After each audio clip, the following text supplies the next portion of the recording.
राजस्थान में जंगल राज का खात्मा होना हुआ शुरू। भ्रष्ट एवं तानाशाही सरकार के बदलते ही अपराधियों, कानून के दुश्मनों पर हो रही कानूनी कार्रवाई, अपराधी आए खौफ में, जनता में जग रहा विश्वास। राजस्थान में बीजेपी की भजन लाल शर्मा की सरकार अभी एक्शन मोड में आ गई है और आप देख सकते हो, ये आपकी मोबाइल स्क्रीन पर जो तस्वीरें देख रहे हो, ये बुलडोजर जो चल रहा है एक अवैध निर्माण को ये ध्वस्त कर रहा है और अपराधी का ये अवैध जो निर्माण है ये एक अपराधी का है। उत्तर प्रदेश योगी सरकार की तर्ज पर राजस्थान में पहली बार अपराधियों के घरों पर बुलडोजर चलने शुरू हो गए। अब अपराधी एवं भ्रष्टाचारियों की खैर नहीं। यही होता है जब जनता के किए वादे और उनके विश्वास पर खरा उतरने का कमिटमेंट, वादे और इरादों पर खरा उतरने का सरकार का कमिटमेंट दिखाई देता है, जज्बा दिखाई देता है। राजस्थान में पहली बार हत्या के आरोपी के घर पर चला बुलडोजर। ये राजस्थान के जोधपुर के निकटवर्ती बिलाड़ा थाना क्षेत्र के लांबा गांव में 23 दिसंबर को दो युवक चोरी की नीयत से एक मकान में घुसते हैं। वह महिला के जागने और पहचान के सामने आने के डर से आरोपी अनिल बिश्नोई व अपने साथी साहिल के साथ मिलकर एक विवाहिता अंजू बिश्नोई की चाकू से गला रेंतकर हत्या कर देते हैं। आरोपी वहीं नहीं रुकते, 1 साल की मासूम बच्ची काव्या और 12 साल की भतीजी पर भी इन दरिंदों ने हमला किया। इसी राजस्थान में पिछले 5 सालों में ऐसी कई घटनाएं घटित हुई। कन्यालाल हत्याकांड, कन्यालाल का भी उसी की दुकान में गला रेतकर हत्या कर दी गई थी। पिछली सरकार में ऐसी कई घटनाएं घटित हुई। अब राजस्थान में सरकार बदल चुकी है। अब अपराधियों को अपने ठिकाने बदलने होंगे, क्योंकि यहाँ योगी आदित्यनाथ की तर्ज पर राजस्थान के मुख्यमंत्री भजन लाल शर्मा ने अपराधियों पर काम करना शुरू कर दिया है। उनकी बेमानी संपत्ति पर बुलडोजर चलाने शुरू हो गए हैं।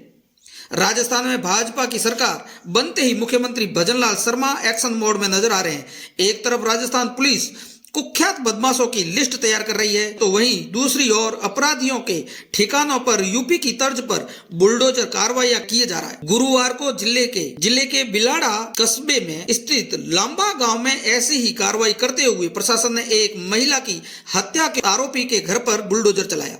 लांबा गांव निवासी आरोपी का मकान गोचर भूमि पर बना हुआ था, जिसको लेकर ग्रामीणों ने प्रशासन को शिकायत भी की थी। ऐसी कई गोचर भूमियों, सरकारी संपत्तियों और गैर मुमकिन पहाड़ों पर भूमाफियाओं ने अवैध कब्जे कर रखे हैं, क्योंकि इन सब भूमाफियाओं और अपराधियों को पूर्व सरकार का संरक्षण मिला था। कई सामाजिक संस्थाओं, समाज सेवियों की शिकायतों के बावजूद सरकार ने कभी कोई कार्रवाई को अमल में नहीं लाया।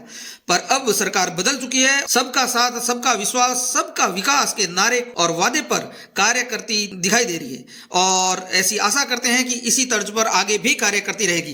तो आप देख सकते हैं कि राजस्थान में भी उत्तर प्रदेश की भांति अपराधियों पर गाज गिरनी शुरू हो गई है। सरकार, भजन लाल सरकार एक्शन मोड में आ गई है और अब अपराधियों की राजस्थान में भी खैर नहीं है। और आप देख सकते हैं इसी तरह से अवैध निर्माण भवन पर पूरी तरह से बुलडोजर चले और प्रशासन के 4 बुलडोजर एक साथ आए और उन्होंने पूरी बिल्डिंग को, जो अवैध रूप से बनी हुई थी, गोचर भूमि पर बनी हुई थी, उसको ध्वस्त कर दिया है। राजस्थान भी अब यूपी की तर्ज पर चल पड़ा है।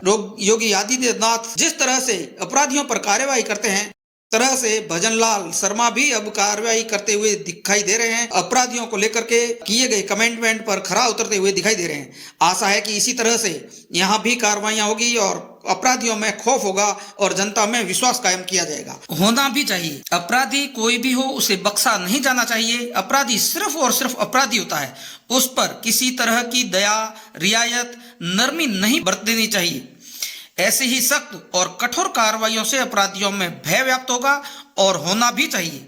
क्या आप इस सरकार की इस कार्रवाई से सहमत हैं? तो अपने विचार हमारे साथ अवश्य साझा करें। ऐसे ही अन्य खबरों के लिए हमेशा हमसे जुड़े रहें। तो फिर मिलते हैं एक नई एवं सनसनीखेज खबर के साथ। तब तक के लिए दीजिए इजाजत। जय हिंद, जय भारत।